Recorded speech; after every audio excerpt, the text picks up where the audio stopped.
Hey everybody, it's your host Tyler, and welcome to the Tyler Knows Everything podcast. And remember, the nose is crossed out because I always want to learn more. My guest today is Jody Nolan, owner of World Gym Beaumont.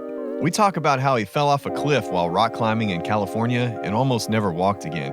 We go on to learn about how he became a martial arts athlete, action movie actor, entrepreneur, and even a friend of the legendary Chuck Norris. Please welcome Jody Nolan. Tyler knows everything.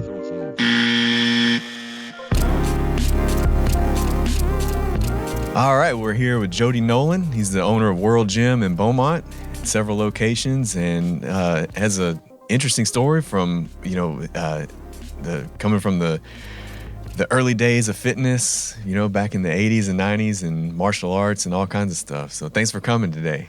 Oh, thanks for having me. Yeah, so, I grew up in the 80s and 90s, and I used to watch this show called Rescue 911, where they would take interesting cases from 911 and do a reenactment of them. It was hosted by William Shatner from Star Trek back in the day. And so you actually wound up on that show as a reenactment. So just kind of take us back to what was going on back then. Yeah, it's a bit of a long story, but yeah, let's hear it. It was back in 1989. I was, of course, I grew up, here in Beaumont. I was a student at Lamar. I was actually a criminal justice major at the time, and I had a friend of mine who was in school at Pepperdine University. And this is my sophomore year of college, and so me and a buddy of mine from high school, we decided to go, drive. He was at A&M, and so we decided to drive to California for our spring break and go visit him. He wasn't on his spring break; he was going to show us around. Mm-hmm. We've never been to LA. Yeah. And, so you're probably around 21 around then? Well, I was 19, actually, almost 20. Oh wow! Yeah, okay. So we're pretty young bucks, Yeah. So. And, me and my buddy, we like to kind of always kind of push each other and kind of test our limits all the time. And so, we're always kind of competitive. And so we while we're out there in California, whether I'm talking about competition-wise as far as athletics and all kind of stuff. So, we're out there in California and visiting my friend at Pepperdine, Bauer Horton, and he is out there, and we decide to see the Pepperdine campus. He says, "Hey, we got these cliffs out here in Malibu. I'd like to show you," which is like a stone's throw from Pepperdine campus. Yeah. So we go out there to visit go out there and see the cliffs, and we hike up the top, and we walk around, and then it's a really high cliff, and the thing is almost around 300 feet. Wow. Tall. Yeah. And no ropes or anything, just you and. Well, we were on the at first we took the trails up top. Okay. Well, then we went down to the bottom, and there's all these free climbers climbing the face of this thing. Right. So and they've got nothing. They're just. Chalk and hands. Right. Yeah. And this was the 80s, so rock climbing wasn't as big of a deal as it is now, or it's gotten to be. And so now there's all these kind of rock climbing gyms everywhere, which is cool. And yeah. I guess that stuff you didn't really have that back then. Yeah, nothing like that existed. It was more. It was a lot of hippies kind of that would be in. They go camping and. Yeah, surfers, hippies. It was kind of that culture over in that Malibu area. Right. And so we said, well, that looks pretty hard, but let's say, let's climb around these coves. And so we went around the South Point, and the South Point was a little steeper. It was high. It was higher, but it wasn't as steep. Yeah. So we said, well, hey, we can climb this. So we decided to climb the cliff, and I went last, and I was like, I'd been lifting weights for about 5 years back then.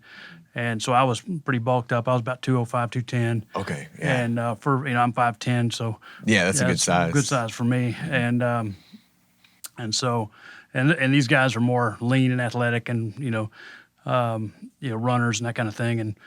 And so I'm like, I'll go last, and make sure my buddy, gets up and everything. My Bauer, who's a little smaller than me, and Ed went up first.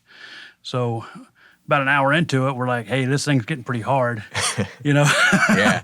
Maybe we should actually turn back, go back down. Right. We've been climbing for about an hour. Yeah. And, but we just, wanted to push ourselves. So we're like, we can do that. We got this. And so we actually kept going. And Ed got up front, up top. He's walking around. I don't know what he's doing up there. Bauer, finally, he gets the top. So I push him up. He gets up, and I had we had the old Polaroid cameras back then, So that spits out the picture. Well, no, actually, it's the old click and snap. Yeah, you had to take it to the drugstore. Yeah, you had to take it to get the film developed. So I hand my camera up to him, and he turns around, takes a picture of me, and he thought, I was totally in control, and we're at the very top. And so the rock where we were, it breaks off, and as I'm pulling myself up, and so I instinctively jump to my right side, and I'm kind of just bear hugging this cliff, and basically, I've got nowhere to go. Yeah. And Bauer turns around because he hears the rock slide, turns around, looks at me, and goes, "Hang on, buddy. Yeah, hang on, man." And it's like, so. Like I said, I've got nowhere to go. There's a ledge to the left of me about 40, 50 feet down.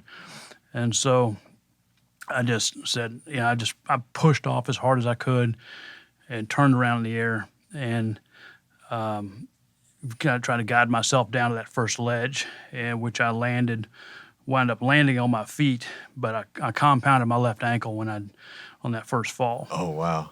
And so, my fib, Yeah. and so I'm laying there, and then as I'm pretty out of it, and I'm Bauer's yelling at me and saying, hang on, and he starts trying to get down to me. Well, I start rolling off this ledge. I start rolling because it's it's a little slanted, and he thought I was still conscious, so I'm basically at the very edge of the ledge. Yeah. He thinks because I was trying to stop myself with my arms. Oh, right. And he said he looked back one last time he's almost down to me, and he said I just disappeared. Oh, geez. And I fell another 150 feet, to the bottom, and just flat on the rocks. And there's a bunch of jagged rocks down there, boulders and such, and there was no sand where we were. And so I landed. And do you even remember falling? I remember the very first part of when I actually pushed off in the beginning, but I don't remember anything after that. Wow. After when I hit that first ledge, I don't remember any of that. Oh, man. And he just tells me, Bauer's telling me everything. Yeah. So he said I was at the very bottom of the cliff, all busted up, and he starts going down after me, and he's yelling for our friend Ed, who's at the top, and Ed finally comes over and sees we're not messing around, and he just jets it for the lifeguard station. Yeah, because I guess back then nobody has cell phones. Yeah, we had no cell phones, none of that. It's 1989. They don't even have the bag phones or anything. There's just there were bag phones, but back then we weren't carrying. We were kids. Kids didn't carry phones back then. Right. It was like stockbroker. Yeah, that was adults. That was sure. And nobody was driving around in cars with phones back then. And anyway, so he runs about a half mile to the lifeguard station over on Zuma Beach, and they luckily, let's see, there was the lifeguard radios in. It says we got a guy who fell off top of Point Dume. There happened to be a helicopter that was just touching down, so it immediately touched back off. So he's coming back with a lifeguard, and Ed has come back with a lifeguard. He can see the chopper already coming, and so he meets them over there. The guys get off. They can't even land where we are because it's just all rocks and water. And so this chopper just kind of hovers there. A couple guys get out. They put me on a gurney and load me up into the chopper. And they were, I wasn't going to make it to UCLA. They didn't have enough time. So they said, he's not going to make it. We've got to take him to Westlake, which was right over the valley. And it was a smaller hospital that had a really good trauma unit. So, they radioed in, hey, we got a guy who fell off top of Point Dume. So they just figured I was going to be DOA when I got there. Yeah. And, so they bring me in and I'm fighting everybody in the place. So I'm just kind of raging and going crazy. And they're like, hey, they all get pumped up. The whole ER gets pumped up. Hey, we can save this guy. He's fighting and stuff. And so I spent about 10 hours in surgery. And, they mended a bunch of broken bones. I had all my ribs were multiple fractures, fifth lumbar, 12th thoracic. Right femur broke clean. I said compounded my left fib. Yeah. Right frontal lobe head injury. They couldn't even worry about my head at the time because I had so much other damage. Yeah. And so they just had to keep my body alive. They wound up removing my spleen and 2 feet of intestine. Goodness. Well, that's later on. Right. A third of my right lobe, the right lung, they removed, and my spleen at first. Wow. So I did. So fast forward 6 weeks later. Yeah, and so you started off on that rock climb, 210 pounds, muscled up. What did you look like 6 weeks later? Yeah, so it was a gradual wake up. So I was in a coma. I went into a coma after a few days. My parents flew out there, didn't know if I was going to be alive. So they get there. And they just say, hey, we don't know if he's going to make it through the night. And then I just kept going. And then a few days into it, I went into a coma. About 6 weeks later, I start, waking up and realizing people, where I am. Yeah. And but I was down to around 100 pounds. 100 pounds. Oh my gosh. So I guess they had to feed you with the tube or the IV. Yeah. So you're basically on IVs, and my body's just sucking up every ounce of nutrition to heal my body. Yeah, and then it kind of wasted away your muscle. It used the muscle that you had to survive while you're laying there. Right, and my metabolism. Back then I've got a high metabolism too. Back then I was 19. Was 20, but I was about to go in the Marine Corps and all these things at the time, and oh wow, so I enlisted in the Marine Corps, and all that changed. Yeah. I wound up. Did you have to have one of those halos on your head that keeps you? I don't think so. I don't know. Yeah. No, I had to have a neck brace. I was in a body cast. Yeah. Okay. So, and it was one of those deals, and they almost wound up flying me back home about 2.5 months into it. Wound up getting gangrene in my intestines, and then my gallbladder hardened. And it was just, and they wound up removing also my, my gallbladder and a couple of feet of intestine. So it was like one obstacle after the other. I kept thinking I was out of the woods, and they'd just like almost die from something else. And they're like, hey man, the doctors every day they came into the ICU, they were just like couldn't understand why I was still alive. They couldn't understand it. And was there ever a risk of not being able to walk or? Well, the doctors told me back then. They said, look, you need to forget, lifting weights, forget martial arts, forget running, all these other things. Yeah. Had you already started martial arts back then? Yeah, I'd started martial arts when I was in junior high. Oh, okay. So you had already progressed pretty high level then. Right. I'd been training for years, like I said already. So I started when I was around, 12, 13 years old in martial arts. So this is college. I'm still training. Did you have multiple disciplines or what were you into then? Well, there was not a lot offered back in Beaumont back in the day. Yeah, that's right. And I had, I studied with Fred Simon and started with Taekwondo. And then I had moved where I was training with this other guy, Greg Dorsey, who had a school, Black Dragon, Kung Fu Karate. And then I had dabbled. And so, of course, back then it was just, we didn't have the internet and all these things. So, basically the bookstore was it. Yeah, and this was before MMA. There was no UFC. Right. Oh, yeah. No UFC, none of that stuff. We had, the big thing back then was PKA Karate, which was a professional kickboxing association. So You know, so basically that's what you watch. There was no ESPN, all this stuff, but I would watch these old kickboxing, you know, the live kickboxing matches they would do, and try to follow these guys, and that's what I really wanted to do with professional kickboxing. Yeah. And is kickboxing points or is it continuous rounds? Oh, it's like boxing. Okay. It's in so the they ring. let you go. Yeah. Yeah. So it's you know, just like boxing, but you can kick with your feet. You know, it's more like K1 is today. Yeah. So, you know, it transitioned in the beginning. It was more point fighting when Chuck Norris was doing it. And then Joe Louis, the karate fighter, world champion, he lobbied and got, you know, he said, hey, we ought to be able to go full contact just like boxing. Yeah. And finally got it to where it was in the boxing ring.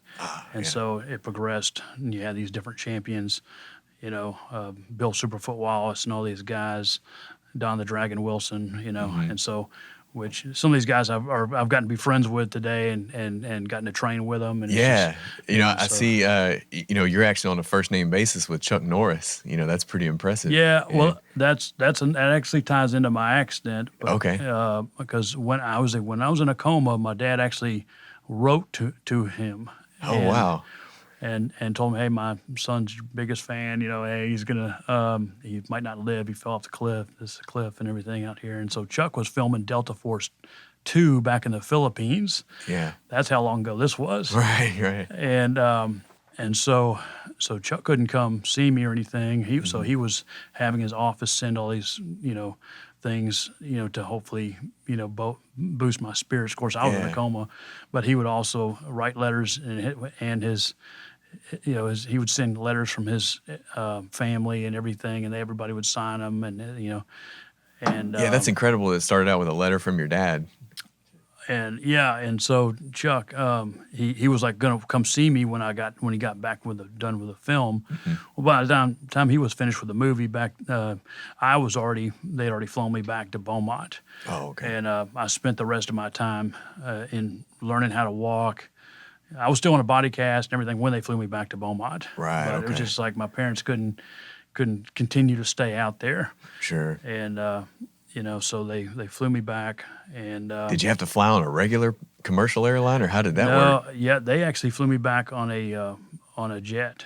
Oh, okay. And it was called an air ambulance. Oh, medical jet. Yeah. A medical jet. Yeah. Wow. And so they flew me back, and it was like, I came back to Beaumont, and it was like I had this hero's welcome when I came back. It was like I get off the plane, and I'd been out of sunlight for so long that I had to wear really dark glasses because the sunlight was so blinding to me.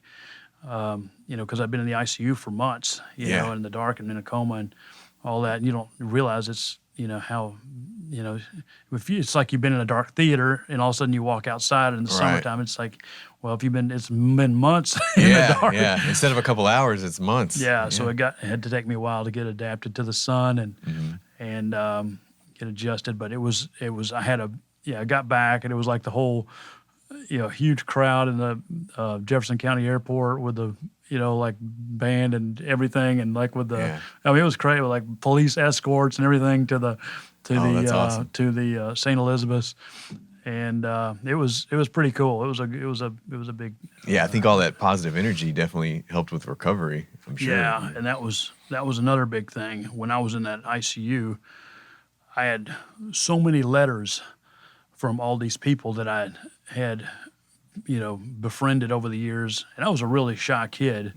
So, but I was always one of those people who liked to help people. Yeah. And I was always, you know, tried to be there for people and whenever they needed me. And you don't realize, even as a young person, how many lives you affect and touch, you know, just in daily things, in daily contact. Sure. And that just kind of, you know, it just kind of came back, and my parents kept reading these letters, and they would kept going, "Hey, you're the best friend I ever had," and all stuff. I'm like, and they're like, "How many best friends does he have?" Yeah, because you know, but it was just that, you know, I a time like that. Yeah, you know, a time like that in your life, you can never have too many best friends, right? Because you you would suffer going through depression in a dark room, being told you can never lift weights again or work out or rock climb, and you're 19, you got your whole life ahead of you, and Sure. Yeah. And I just enlisted in the Marine Corps. Supposed to go in boot camp in the summertime, and yeah, and I was going to go reserves while I was at Lamar to finish college, and then go active duty after, and then go into criminal, go into law enforcement. That was my plan. So at that point, you hadn't dabbled into any acting yet, or no? I was never did a high school play, did any kind of thing like that. I was really, more introverted. Yeah. And so that came along later. So, yeah. Well, how that kind of happened was, to continue the Chuck deal. That I was actually in Galveston. I wound up having a head injury, and so I was having to do some head injury rehabilitation in a little place in Galveston called the Transitional Learning Center, and it was kind of help you get back in the swing of living and that kind of thing, and Chuck happened to be visiting the facility, and he was he was scouting locations for his first movie, for a movie he was doing called Sidekicks. Yeah, that's the one with the kid. Yeah, with the kid, Jonathan Brandis, and so we, so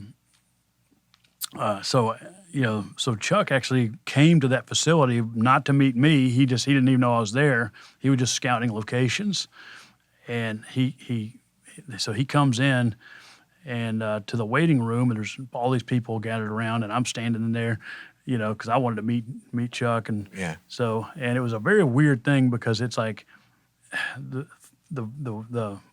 it was like full of people, but it's like he walked through, shook a couple hands, and then he turned to me, and I'm standing against the wall over on the side, and I'm all busted up, and I'm, it don't even, I don't look like I do today, sure. And so he just walks straight over to me through the crowd, and he just shakes my hand. Didn't know who I was, but it was just, and he just said, "Hey, Chuck Norris," and I'm like, Yeah. I didn't know. I'm like, Jody Nolan, blah, blah, blah. And I started blah, blah, blah. I fell off this cliff and all this stuff. And I was like, wait. He goes, I know who you are. Yeah. He goes, I know who you are. He goes, yeah. He goes, yeah, we wrote you letters and things. And he's like, yeah. And so, and I had a book of his, The Secrets of Inner Strength, back then, was his life story. And I had read it several times, and he signed it for me. But it was like, that was kind of a catalyst because I was really at a low point. Yeah. And and all of a sudden, man, it was like I had like this. I was all of a sudden supercharged. All of a sudden I started really training again, and I started focusing again and on coming back strong. And it was just, and I guess it was 6 months later, he was actually filming in Galveston. And in Houston. Okay. And I had gotten back to Beaumont finally, and so I found out where the production office was, and basically I go in and talk myself into them using me on the set. Okay. And so they said, okay, you're gonna be the casting guys didn't even know what the storyline was about. All these casting agents don't even understand a lot of the story. And I said, well, I'll tell you what the story's about because I read it in a black belt magazine. And so I told this guy what the story was going to be about in the film. And he's like, he's like, can you be here in the morning at 6 a.m.? And I was like, yes, but I still had to drive back to Beaumont, and drive back there and be there on the set at 6 a.m. And was this still for Sidekick? Or? Yeah, for Sidekicks. Okay. And he goes, you're going to be, you're going to be a stand-in, which I really didn't even know what a stand-in was back then. You're just like, sign me up, I'll do it. Yeah, whatever, and there's extras and stand-ins. The stand-ins actually stand in for the actual actors in the movie while they're setting up the actual scenes before they film it. Right. So there's a lot of prep time, downtime for an actor where they don't need him on set, but they need somebody the same body type and everything, so they can measure all the lighting and camera angles and do all his motions and things, and it's a lot of setup time. Okay.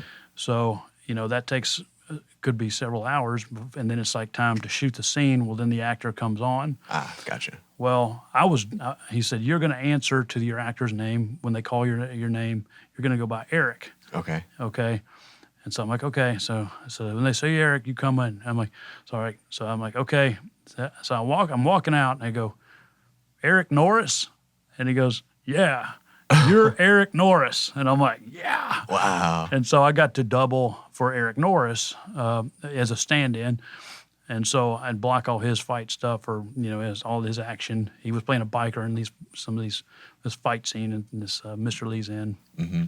And but that was, Aaron Norris was the director, which is Chuck's brother back, and who wound up directing all the Walker series and all that. Eric actually directed some episodes. He's a big stunt coordinator now. Okay, nice. So that's kind of how it, within that year also, I wound up doing that Rescue 911 show that you talked about. Yeah, so did they reach out to you for that? No, actually, everybody kept telling me, you ought to do that show. Oh, okay. And I'd never seen it, and everybody goes, your story is way better than most of the shows that are on there. Yeah, most of the time it's like a burglary in a house, and I mean, you're minor stuff, or and so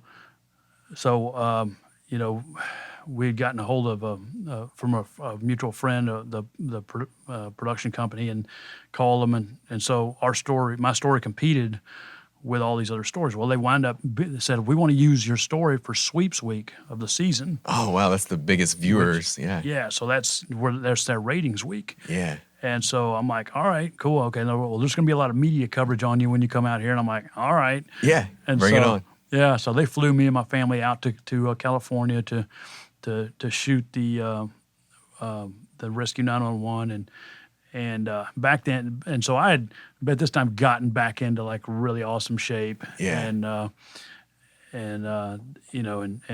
so I was at a pretty good peak for doing this show. Mm-hmm.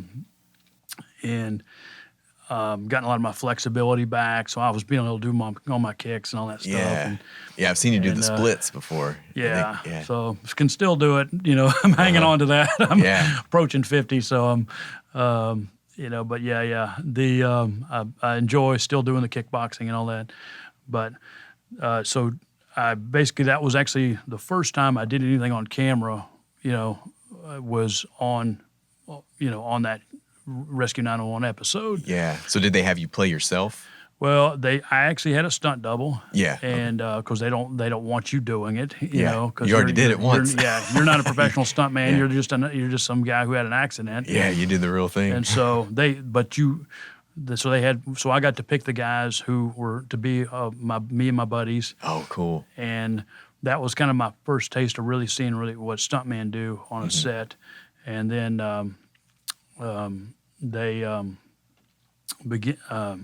then they did interviews with each one of us, and then they said, okay, we're going to take you out to basically the gym, and you're gonna at a Gold's Gym out there, and they're gonna get some workout scenes with me. So I got some scenes of me pumping iron and things like that. And they said, okay, we're gonna take you to this area over by Westlake, the actual Westlake, and do some martial arts. Okay. And so I had brought like a focus with me, and I said, I brought this, and I said, that's perfect, and so my buddies were holding the focus mitt, and so I was like doing a bunch of kicks and things, and as I'm doing all this stuff for camera, and we've been going for probably a good 30, 45 minutes doing all this stuff. This crowd starts gathering on the side of the road, and so I can hear him like, who is he, and all this stuff, and I'm like thinking I'm like a next Van Damme or something, and so it was one of those deals. I was like, I kind of got hooked right then. I was like, you know what, I think I can do this. Yeah, it's a pretty cool life. And and it just seems like it'd be a cool thing to pursue and fun thing, and so that was kind of my first really. Being on a movie set was a bigger film like Sidekicks, and then doing the Rescue 911 episode kind of like cinched it. And then I started studying acting and all these things. And back then there were a lot of films going on in Houston, so I got with a agency back then, and I started working on a bunch of films in Houston. Yeah, in the 80s and 90s that's kind of like the golden era of action movies. That's where you really had a lot of martial arts experts and bodybuilders that transitioned from being athletes into movie stars, and a lot of them that was their had $20 in their pocket type story, and then they get cast for a movie. Sure, exactly. Yeah, and I met Chuck Norris. Well, I almost met Chuck Norris, and my story was less exciting than yours. I was actually in Houston coaching gymnastics, and he had a grandson, I believe, that was is it grandson or granddaughter that was in the gymnastics meet. Mm-hmm. And so they kind of roped off a special area for him to watch because they didn't want him in the regular crowd. And it's at the George R. Brown Convention Center, and he's kind of at like what would be like the scoring table, in the middle, and the stands are way over on the opposite side. And so I'm out there on the floor. I have my coaching credentials and everything. I can go anywhere I want to. And so I start walking towards him, and out of nowhere, a guy in a suit comes and he's like, "No, sir." He's like, "I don't think you want to do that." And I was like, "Hey, who are you?" And he's like, "Well, I'm, Chuck Norris's bodyguard." And I was like, "Wait a minute. Chuck Norris doesn't have a bodyguard. He's his own bodyguard." I said, "Well, anyway, so I don't want to bother him. This is an important moment. He's watching his grandkids. He doesn't want to be, distracted." So I just kind of nodded and waved and went on my way. But it was really cool seeing him. I think it was probably actually his kids. He has two young kids. Yeah, it could have been. Because he had gotten remarried to Gina. And, Okay. And so, they're teenagers now. Yeah, okay. So they're twins. I believe that's who it was then. Must have been his kids. Yeah. So, Chuck's, he's 79. 79? Oh, my God. He was born in 1940, so. I remember when he did Expendables, he was like mid-70s, and just thinking, I mean, it's like you found the fountain of youth or something, It's amazing guy. I mean, I just saw him just last month. It was at his Kickstart Kids fundraiser in Houston. Yeah. And he still looks amazing. Yeah, a couple years ago, he got his black belt in Jiu-Jitsu, I think. Yeah, that's right. I mean, he's been in training. He actually was, people don't realize this. They think of Chuck being more of a karate guy, but right. Chuck was really a big mixed martial arts guy. Yeah. And he was actually the first one who actually brought the Gracies to the United States. Oh, wow. And introduced them to his federation. And he said, "Look, this is the stuff we're going to start doing." Mm-hmm. He said, we've got to integrate all this jiu-jitsu in there. And then he wound up training with the Machadas for the last 20 years. Yeah. And so he's a black belt. He's really awesome. And the jiu-jitsu scene has just blown up lately. I mean, it seems like they've gone from obscurity in the early karate Taekwondo days to almost everybody's wanting to do jiu-jitsu. After MMA came out, and a lot of the guys that were winning fights seemed to have really strong grappling skills. Sure. Because eventually the fight ends up on the ground at some point. Yeah. Well, and that was the deal back in the 80s. It was more, you did more one style. Yeah, like I when I was a kid, signed up for karate, just did karate. That was it. Mm-hmm. Later on in college, did Taekwondo, and it was just Taekwondo. That was it. And I kind of got a little frustrated with Taekwondo because I didn't want to only kick. I liked the punching a little bit more too. Sure. And one of my first tournaments, I landed some really good punches, like on the chest pad, but I didn't get points for it. They said it would have to be like a devastating punch to get a point for a punch because they focused on kicking. I was like, well, I thought it was pretty devastating. Yeah. See, we used to have open tournaments back in the day. Oh, wow. Where now a lot of these karate places have more of the closed tournaments where they only fight their own association. Oh, okay. Well, the open tournaments, you didn't know who you were going to be fighting. Yeah. And so that was... of course, we didn't have all the headgear and all this, chest protectors and all that stuff. It was just hand and foot pads back then. Yeah, the early 2000s, I looked like a baseball catcher. Man, I had all kinds of stuff on, and it was I guess I'm glad I did. I don't have any head injuries or anything like that. But. Yeah, it was back before. I think the first Karate Kid movie came out, which, Karate Kid was a great thing because it kind of exploded martial arts schools across the country. Yeah, it did.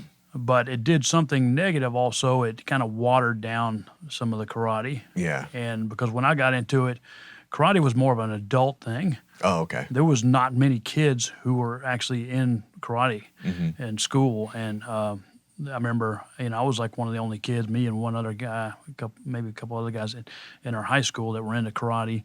Oh, wow. And, so you went to karate school and there would be like 50 adults and maybe 5 kids. Wow. Now it's like the opposite of And that. now it's totally the opposite. Yeah, because it was more a brutal Oh, thing. It right. was, Okay. I mean, they didn't treat you like a kid. Yeah. And, they hit you, and you had to do everything they had to do. And I remember having my arm fractured one time in class, and at the beginning of class, I had to finish the whole class. I went to the emergency room after class. Yeah, and you don't hear about that much lately. It's more katas and, breaking a board. Yeah, and the point fighting's light, and, it's just back then, if you were a black belt in Texas, if you weren't legit and you went into a tournament, you were going to get knocked the hell out fast. Yeah. And, so you just, you had to, earn your black belt. I mean, it took you 5 years to get a black belt back then. Now it's, a lot of times they give black belts away in a year. Oh, man. Which I just think that's just too soon. You got a lot of for people sure. running around thinking that they're at a certain level. Yeah. And, it is what it is. But it kind of opened up the hunger for, the more, harder stuff to come in. Yeah. And then like I said, Jiu-Jitsu came along. Did you ever get into any of that, or mostly striking? I was training, after my accident, I was training at a school called Universal. Okay. And in Mid-County. And Jack Hebert was it was his school, but it was Wayne Guidry was the head instructor. Wayne was one of the best that I've ever trained with. But Pat Hardy used to train with us back then, and Pat Hardy actually he started flying out to California and training with the Gracies. Okay. And so him and Wayne would work on techniques, and so we would work on some of the jiu-jitsu back then. So that's what we were kind of integrating into our system. Yeah. And of course, Pat kept with it all these years, and then he founded TPC, Texas Punishment Crew. That's his deal, right there. And so they, I think they brought in Hoist Gracie a month ago or so. Oh yeah. But and that whole family, they're originally from Brazil, I guess, or right. Yeah. It's all Brazilian stand-up jiu-jitsu and Brazilian jiu-jitsu are a lot different. Yeah. But people think of jiu-jitsu as all ground jiu-jitsu. Actually, a lot of the jiu-jitsu came from samurai jiu-jitsu. Oh, okay. And more Yoshinkan, things like that. But it was so I train in more Aikido now, which Aikido is, we call it combat Aikido because it's really, we don't adhere to the traditional aspects of Aikido. A lot of our traditional Aikido guys don't like our system. Oh, right. Because we're too reality based. Right. Yeah. And so we want to be able to defend against boxers, wrestlers, and everything else. And so, because I have it at the gym, and so we get every yo-ho coming in there trying to say, hey, I want to defeat y'all. And I'm like, okay, let's try it. And so, we have fun with it, and but I still like to keep up with the kicking and strikes. And so, in Aikido, there's not a lot of strikes, but with what we're doing, a combat Aikido, we integrate some strikes into what we're doing. Yeah. Because it's just reality based. Yeah. And so, speaking of the gym, how did you end up becoming a gym owner of one of the biggest gyms in the area? Well, like I said, back when I was, during that period of me doing films in Houston and all that, in my early 20s, I was doing all that, and I was kind of back and forth. Hey, should I just drive out to LA and just try and become an actor and a stuntman? And I had a lot of injuries, and I'm like, you know what? I'm not sure if that's the right thing I should do because I don't know what my body's going to be like in 10 years, and so, and sure enough, a few years later, I started having trouble with my ankle, and so, my running days were kind of over and all these things, and I just like, you know what? And I really I grew up in the gym business. Or working out in gyms. Yeah. And I had become a personal trainer, and so I was working in gyms. And I just thought, there was no bigger gyms in this area. Right. And it was all these more mom and pop type facilities, not even half the size of mine. Yeah. Yeah. And so I was looking at all these, looking for the right locations, and World Gym was big back in Texas back then. The World Gyms were all over Texas. There were, 8 in Austin, 7 in Houston, 2 in San Antonio, 2 in Dallas. They were all over, and so, kind of World Gym was the big name, and I thought that's what Beaumont needs. It needs World Gym. That to me, and when I thought of World Gym, I thought of Schwarzenegger and the classic bodybuilders. Classic bodybuilders, and that was, they were kind of the they had that kind of Hollywood image, and I was going to try and if I couldn't go to Hollywood, I was going to bring it to me. That's right. So I really had to pray about it too. It was kind of my faith kind of came into play, and I said, hey, and I was like, God, do I do this or do I do that or what? And I felt like, well, you can do the gym thing and you can do the film thing later. And I'm like, okay, how's that going to work? But so I basically, when the grocery store shut down, I hired a consultant, and it took me about 2 years to put the deal together. Yeah. And so at age 26, oh wow, because I hadn't finished college, I hadn't done a lot of stuff. I was just reading books on finance. I was just, trying to figure this out. I had hired a consultant in the gym business who was in Baytown. You'd drive over, and still living at home, and just trying to. And I finally wound up having a room, moving out, having a roommate, and I went back to work for my dad's company, and so I understood business to some respects, and I knew the, basics. Right. I understood how to keep up with, your accounts payables, receivables, and doing all the, doing payroll and all these things. And then especially with fitness, you knew what the area was lacking. They had nothing like that. They'd never seen it before. Right. And the gym owners I worked for in Beaumont, I would go to them and I would say, hey, this is what I think you need to do. And they just blew me off, Wow, know. And that was what it was. Finally, I'm like, you know what? Just got to do it yourself. I'm just going to do it myself, know. And I think I can do it better than these guys. And they just didn't feel. I feel like they didn't put anything back into their companies. They didn't. The trend more was going to cardio, and the gyms didn't have any cardio. I mean, there would be like, 2 treadmills in the gym and, 3 bikes and a couple of Stairmasters.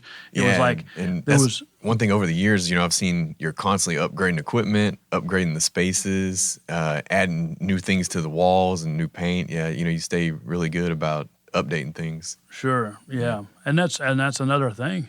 Just not, a lot of the gyms that was started, this was something I noticed in Beaumont was that it was like every time a new gym opened, the other gym closed. Oh, yeah.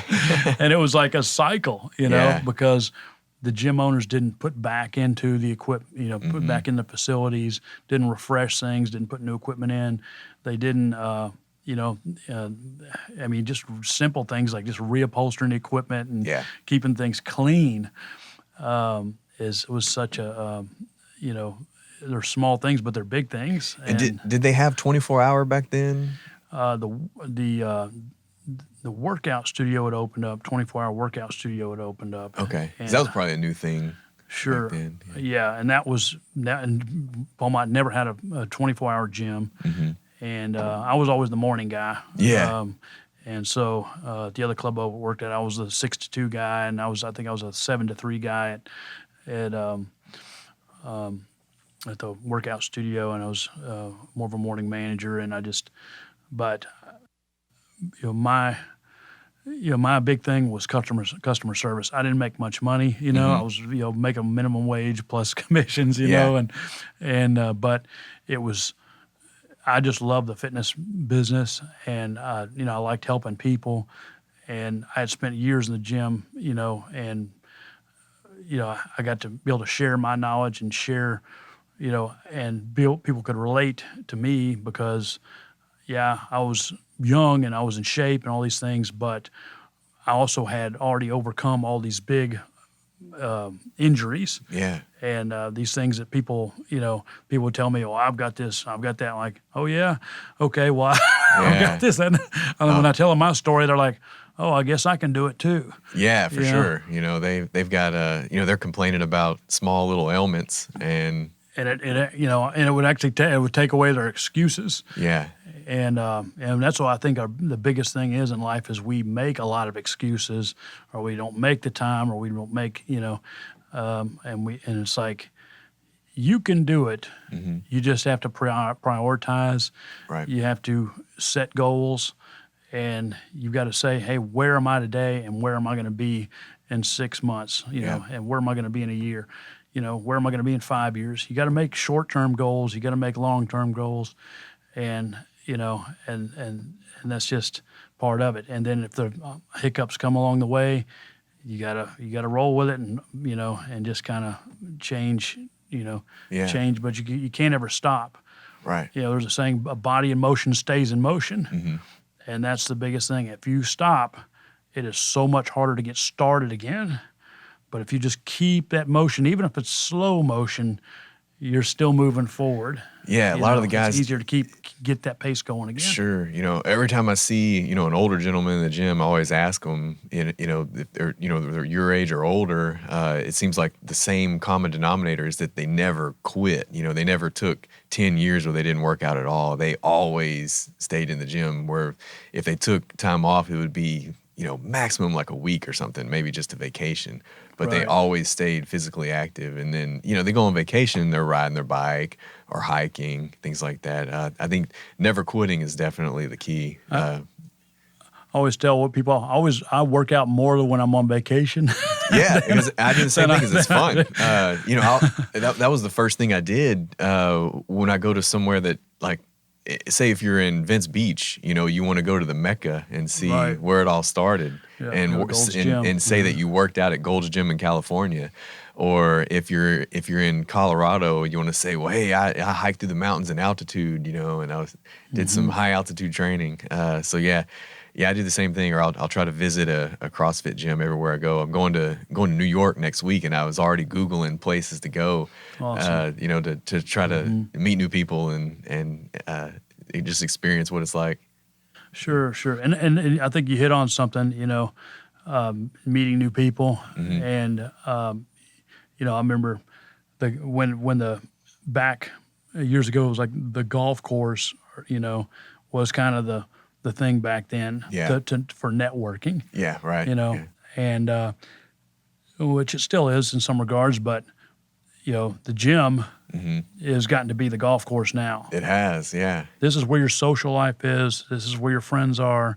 Right. And if you're missing it, you feel like you're missing something, and you're. Oh yeah, it's more of a family. And everybody's like, "Where have you been?" And you get a lot of accountability whenever you show up and they hadn't seen you in a week, and they say, "Hey, where you been?" Usually you're here at the same time as me every time, and you get a lot of people that you may not even know their name, but you see them every day, and then you end up running to each other at HEB, and you're like, hey, and you give them a friendly wave, and then you finally, start talking and getting to know one another. Sure. But yeah, a lot of those habitual people are, you see them at the same time every day, doing, working right alongside you. Sure. Yeah. And like I said, even I don't know how many friendships have been made, and how many, people have gotten married that have been to the gym. Like, it's like I've run into people who tell me that. It's like, yeah, we met in your gym. Met at the gym. And exactly. I'm like, oh, that's cool. That's just makes me feel good that, my gym played a small part in, connecting people to that degree. It's like, hey, Yeah, in a positive way. Because it's hard to, after you're out of school, where are you going to meet people? Yeah, it's either going to be, you go straight from work, to home, And it's kind of like, well, do you want to meet someone in a bar, or do you Right. want to, or at the club, or do you want to meet someone doing something that you enjoy doing that is a benefit to their life? Yeah. So, And I mean, people say, well, you're going to meet somebody in church or something like that. Well, if unless you go to a lot of different churches, you're gonna. It's hard to meet many, it could many be. people. You're in a small pool. It is. With the gym, You can see hundreds of people. and there's new people every day. Yeah. Joining the gyms and stuff, and And for the most part, it's professional men and women that are Where very you go. driven. Especially if you're one of those that are seeing the same people at 5 a.m. and 6 a.m. They're on a mission, and Right. and they're very dedicated in what they do. They prioritize their day. They make fitness a priority and an appointment, and so that's somebody that you want in your circle or in your life that can Sure. be a positive influence. And I tell these young kids that work for me. Yeah. I tell them, I said, look, I said, I know this job is a small job and you don't feel like it's important, but, people are watching you. And Yeah. I said, and you're building a resume right now, and you're building your future right now, whether Yeah. you think you are or not. So I said, the job you do, whether you're cleaning equipment or whatever, this is a reflection of you, and the cleanliness is a reflection of your, of not just my gym, but it's a reflection of, your work ethic. Yeah. And, I remember that I would get job offers when I worked for gyms, for making more money, but I was just like, you know what? And I said, but I had kind of a future, Yeah. planned out kind of goals for that, I wanted to do.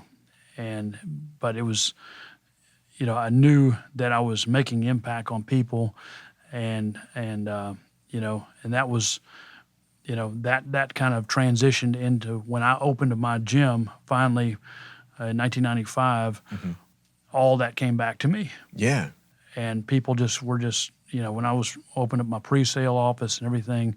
Before, it would just, people would walk in the pre-sale office and they say, "This is your gym?" And I'm like, "Yeah," and they would just write me a check. Wow, that's incredible. And I mean, I was just like, I had this flood of people because I'd built my reputation in these other gyms working, and they saw my work ethic, and they thought I'd spend, hours, showing people how to work out or writing them programs and keeping up with them, because I was just wanted to see them succeed.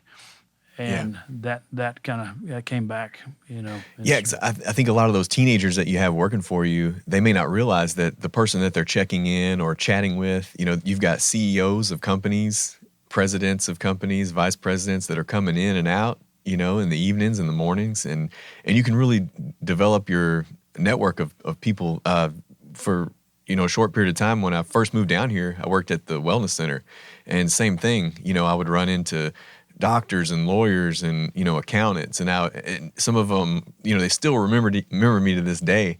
Hey, I remember you from the wellness center. What are you up to now? And they're influential members of the community, politicians, city government, and it's really cool that in a setting like that, if you when you run into each other around town, they may not remember you, but when you're in that gym setting and you got a lot of positive energy, and they're doing something that they love, and you may have given them some tidbits of advice or did a fitness assessment on them, it's like they remember you forever, it seems like. Right. Yeah, I mean, it's little things like that are huge impact on people and stay with them for years. I mean, I've had young guys that I helped out years ago, and now they're older guys, and they're like, "Hey, man, you helped me, and that changed my life," and that, that all of a sudden I became their role model, and I didn't intend for that to happen. Right. And you don't realize that you're actually, these young guys are looking at you, even though you're thinking you're just a few years older than them. It's like, wow, here they're taking everything I say as a big, is like the Bible, Yeah, exactly. Yeah. So. Well, yeah, you've grown to 2 locations now. You've got the Express down on, I guess, North Dowling, headed towards the freeway, so people can go to both locations. And What's the next, any big projects you're working on or any big films coming up that you know of? Well, like I said, I've kept, stayed with the film business, and I've produced several independent films. We did one back here in '08, which was Noble Things. Yeah, I remember that one. And that was a really good film. It was on Showtime and Movie Channel and all that good stuff. We had Ryan Hurst in that, who's in Sons of Anarchy, and Dominic Swain, and different. I produced movies. Before that, back in '01, I produced a movie with Eric Roberts, who was Julia Roberts' brother. You've probably seen him in a bunch of movies. He's been in The Dark Knight and Expendables and all those things. Plays a lot of bad guys. Yeah, he does have that dark role. Yeah, the best of the best. If you remember the '80s, he always a bad guy. That was his. He was the lead. He was the good guy in Best of the Best. Oh right. Oh yeah, the best. Yeah, that one. And but he is and Marty Cove actually. And if you're familiar with the Cobra Kai series, that's now. I was about to ask you if you had seen, because they had the second season just came out. I just started watching it. Okay. Yeah. So.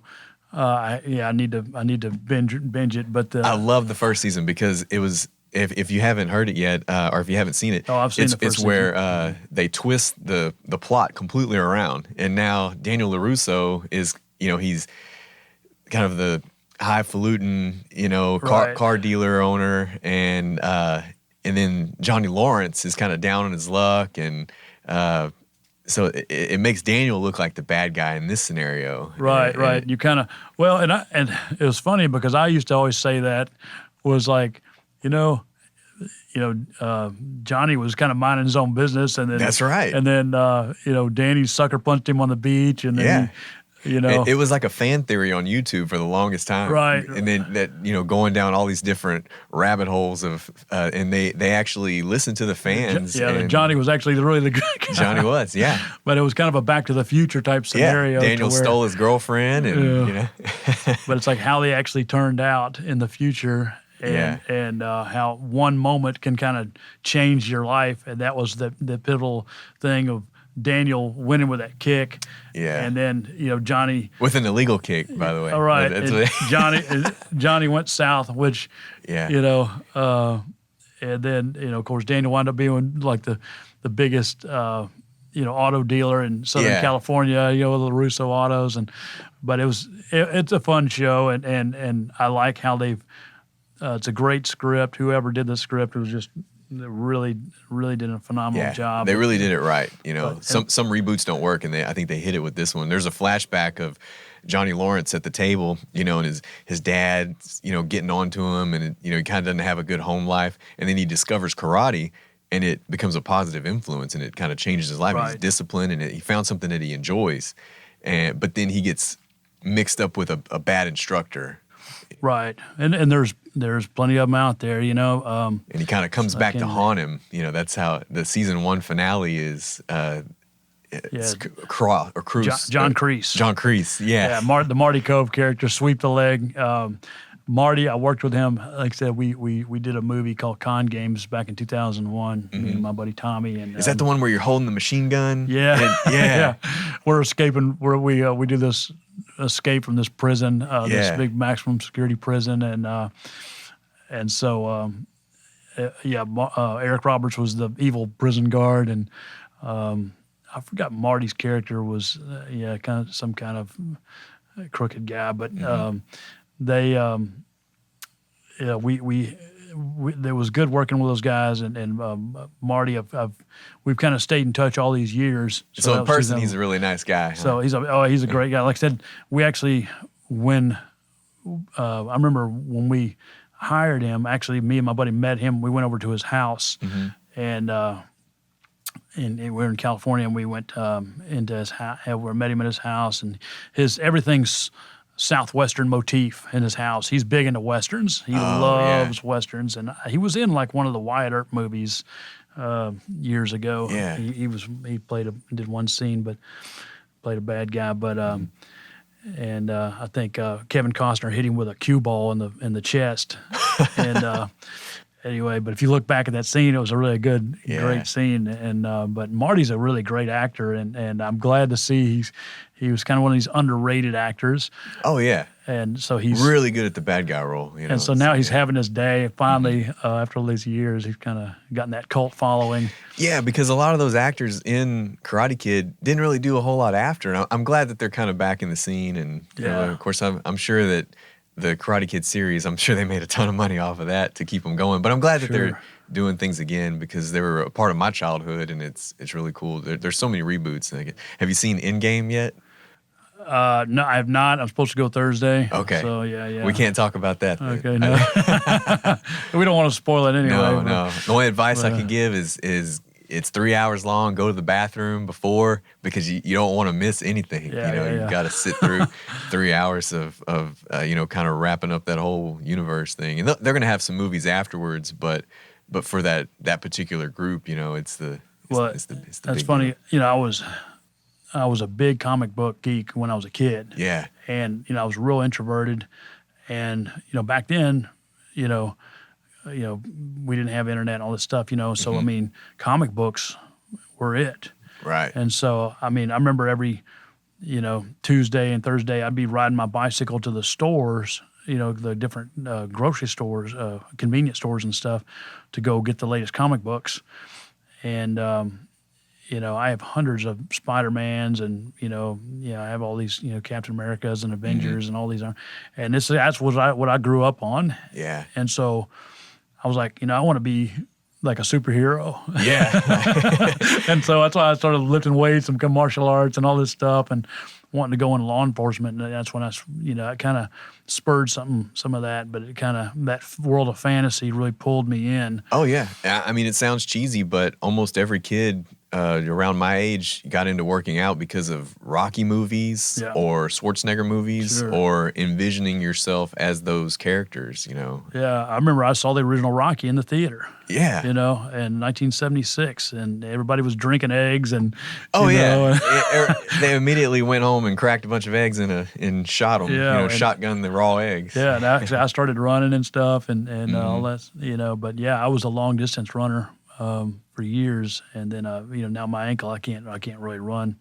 Do you think you have some of those original comics still? Or? Oh, I still have them all bagged and tagged. Wow. Yeah, they're all in boxes, and my mom would not let me sell them. Yeah. Because in college I was like, I needed money. Uh-huh. And I was like, I think I'm just gonna sell all my comic books. It's just like, no, you're not. You're gonna keep all those. That's smart. Usually it's the other way around. Usually it's the mom throwing them out, Goodwill or something. I've got friends that have, older X-Men series and stuff. They say, I had this. And I was like, what happened to it? Oh, my mom threw it out, Yeah. Well, I've got like number 3 X-Men. I've got, I've got some oldies. I got like 100 of Cap when he got unfrozen from the ice when they started up the series again. Man. And they've, I've got some good classics, some old Thors but they have a really cool twist on Thor and Endgame. If you notice from the trailers, you didn't see him at all, and you'll see why. Yeah, you're gonna. I think you'll like it. I'm excited. So, me and my buddies were all into comics. Growing up, and a few of us, in high school or junior high, and we were always so disappointed with everything that they tried to do for like a movie or a TV show or whatever. Because we had no special effects back then, or they just made them they were so horrible. And we were appreciative anyway. We're like, oh yeah. I mean, every movie that gets bad reviews, I'll go like. Even Green Lantern, I love Green Lantern. The one, the one that gets terrible reviews with Ryan Reynolds. I thought it was cool, but I'm always such a Superman fan in DC, and they just never could get it right with the movies for so long. The Christopher Reeves were pretty good. Yeah, but then some of the Superman Returns and all that, they just didn't really get it. I like the new ones with Henry Cavill and of course all the Christian Bale Batman, where it's really good. And I liked what a lot of the stuff he did with the Dark Knight series. Some of it I didn't think they got the costuming right. Yeah. I think the Ben Affleck version was actually a lot more closer to the comic, and I thought that was what I envisioned, Batman to really look like. I like that one. He's a really good Bruce Wayne as well, because he's got that confidence about him. So Right. I thought that was a good choice. Yeah. So. All right, man. Well, we blazed through that hour. Let's wrap this up. So tell everybody where they can find you and anything going on at World Gym. Well, I mean, Summertime is here. Everybody's trying to shred down. So. Yeah. Well, we're always doing something. We've got the Les Mills program. That's something we've integrated in, over a year ago, which is, the Les Mills group exercise, which is the standard group exercise. We've got, all the body pump and body flow and all the, classes. So a lot of the spinning and all those things. So, group exercise is really one of our big strong suits now. Yeah. Some of the instructors I've got are all really seasoned, great instructors, and we recently got into we have hydro massage beds now. Oh wow, that's really cool. With the club. So man, you talk about relaxing. You get on one of these hydro beds for 10 minutes. It's say it's equivalent to like a 40-minute massage. Yeah. And you just let the jets do their thing. You just lay there, and it just feels incredible, and just great for recovery, and and you can isolate whatever part of the back or legs or wherever you want the jets. It's just but yeah, we're the gym business. We're always trying to bring in new equipment and do new stuff.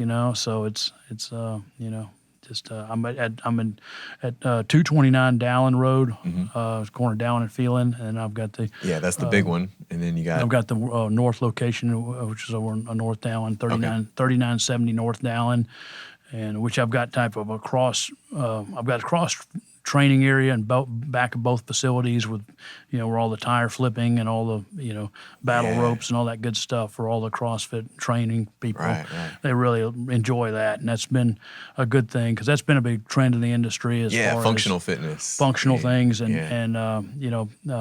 it's, it's a lot of my trainers like to mix up their training and I saw years ago they were starting to do that. They were taking a lot of their clients outside doing things, and to doing more functional things. And so I'm like, you know what, I need to start really capitalize on that and build some more outdoor areas. And CrossFit got to be a big, a strong thing. Yeah. So which, CrossFit is, it's great to have CrossFit and a balance, and have a facility where you can, shower, massage, do whatever, have all your great cardio equipment, and be able to do both. Right. Yeah, I do a little bit of mixture, and I got into sauna here recently.